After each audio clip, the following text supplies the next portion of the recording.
Okay, so today we're making jam, which is as easy as jam. Here's what we've got. You need some things. You need a spoon. You need a pan. You need some caster sugar or jamming sugar. You need some strawberries. You need a jam jar, and you need a spoon, and you need a thermometer. Okay. We've also got in standby some gelatine here in case it doesn't work. Gelatine you don't have to put in. Gelatine is made from the hooves of animals, so vegetarians don't like it. So we can show you a way to make it a little bit thicker using gelatine, or to do it a more natural way without. Okay, so once we've got our things that we need, we then make sure that we've completely wiped down and antibacterialized our surface, which we've done already. And the other important bit, very important bit, is that we sterilize our equipment.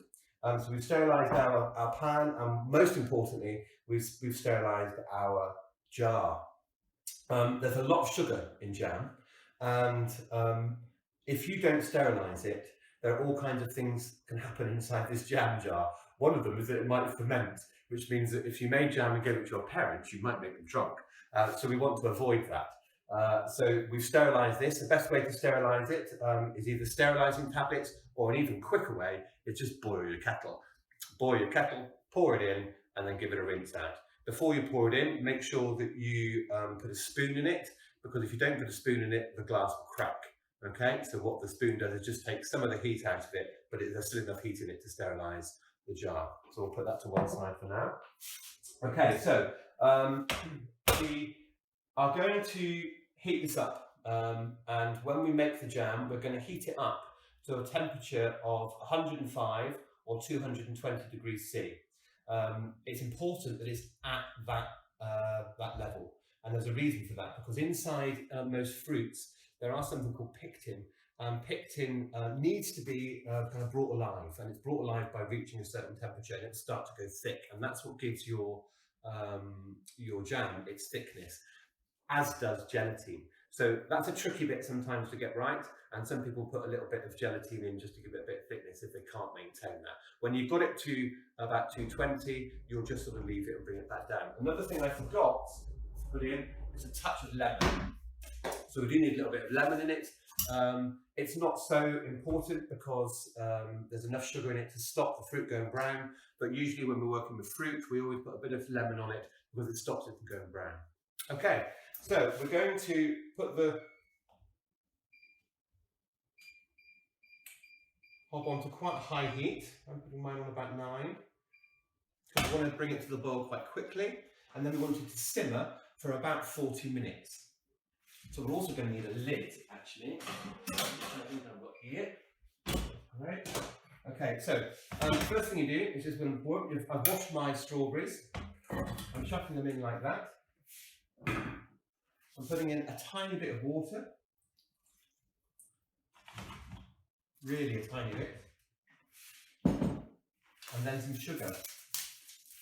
Now, as with the bread and the pasta and everything else, as you know, I can measure things, but often I don't. So if you had a small bag of sugar like this, I probably expect you to be putting in about half of it. So if you put in about half of that bag of sugar, it's a lot of sugar. But that's why jam is so nice. You can use all kinds of fruits when you're making jam. You can use orange, you could use limes even, you could use blueberries, red currants, blackberries, all kinds of things. What people often overlook as well, that you can do lots of savoury things. So you could do something like carrot and chilli, and you would do carrot and chilli not necessarily with your breakfast, but you might have it as a savoury preserve with your evening meal. So what we're doing now is we've got a little bit of the sugar water in with the strawberries. We're just going to let that come to the boil. And when that comes to the boil, we're going to turn it down from 9 to about 2 and just leave that to simmer for about 40 minutes. I forgot to put some lemon in. Bit of lemon. And that's it. It's really, really easy.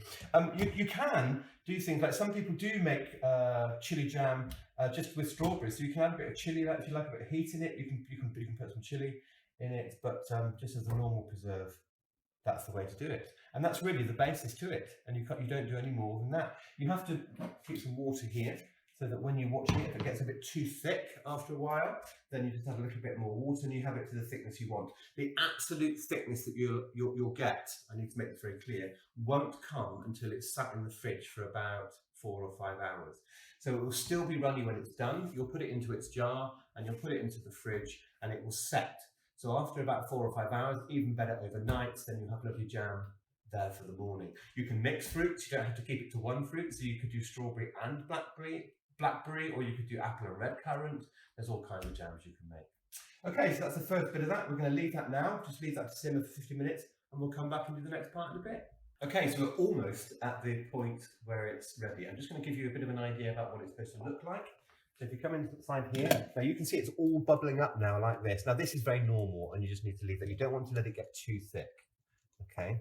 But that's pretty good at the moment. I forgot to mention that if you leave your strawberries whole, you'll get some nice thick. If you want a nice smooth strawberry jam, then make sure you cut it up, or when you're cut it up nice and small, or when you're boiling it, let it go to a mush. I like it when there's big thicks of chunks in it, so I tend to take it off the heat then. The other thing I've got to tell you that's very, very important is that hot, sticky jam is extremely dangerous. It's also very difficult to get off of things that you've got it on. The heat of it is very similar to melted plastic. So you can imagine what it does to you if you get any on you. So you need to be really careful with it. Equally, obviously, just be careful what you get round on your mum's cooker, because it's very, very difficult to get off because it's set almost like hard plastic if you leave it too long and don't clean it off. So that's just a little bit of warning. So we're going to leave this about another 10 minutes or so, and we'll come back to it then.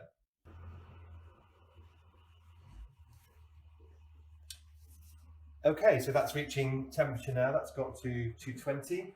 So we're just going to leave that now, turn it down. Just leave that simmer now for about another half an hour, I think. Okay, so as you could see before, it was bubbling up quite enthusiastically. That's quite normal, that's okay. But again, that's why I said just watch out for any bits that spill down around the side, because you don't want to leave your parents to clean this up. So now it's simmering, so have a look at this. So this is really, it's beginning to look like how it's supposed to look in the end now.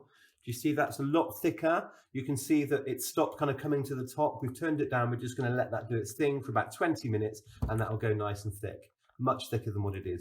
Okay, but that's what you're looking for after that foamy bit. So when it all begins to come to the top, you turn the temperature down, let it get to this bit, and then you just leave it like that for about 20 minutes.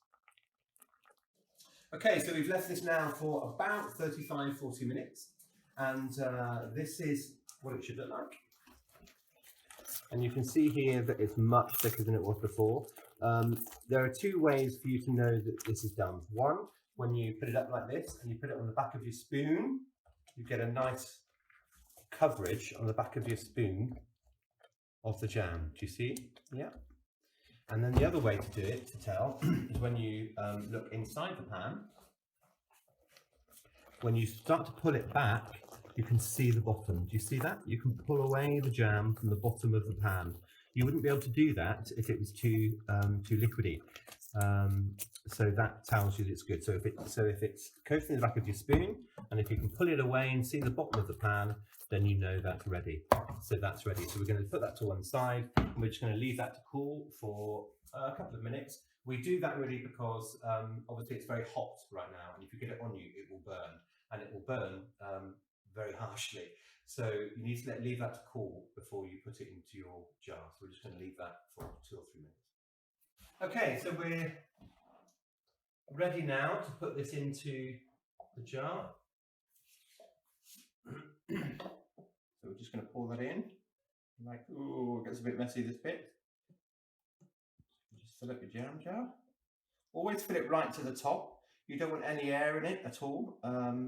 In the days without fridges, when people had things called larders, which were like cool areas of the house where they would put items that they cooked with to keep them cool, in the same way that we use a fridge today, and by filling it up to the top meant there was no air in it, which meant that it couldn't stale, it couldn't go wrong, it couldn't get mouldy or anything like that. So the other thing they did was they then put a cartouche on top.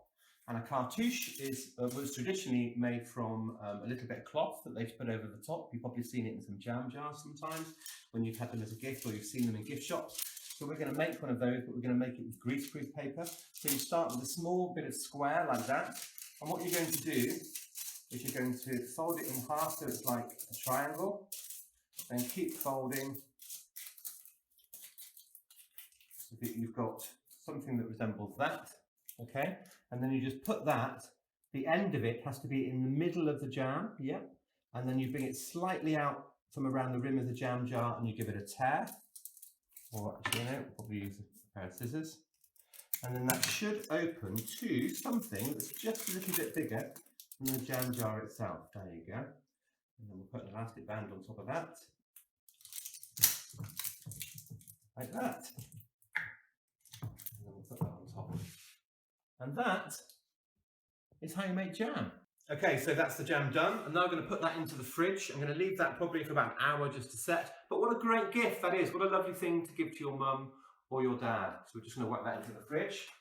I've kept a little bit aside so that the children can try it, because children love jam. Boys, do you want to come in and try some jam? Yeah, it smells really nice. Yeah.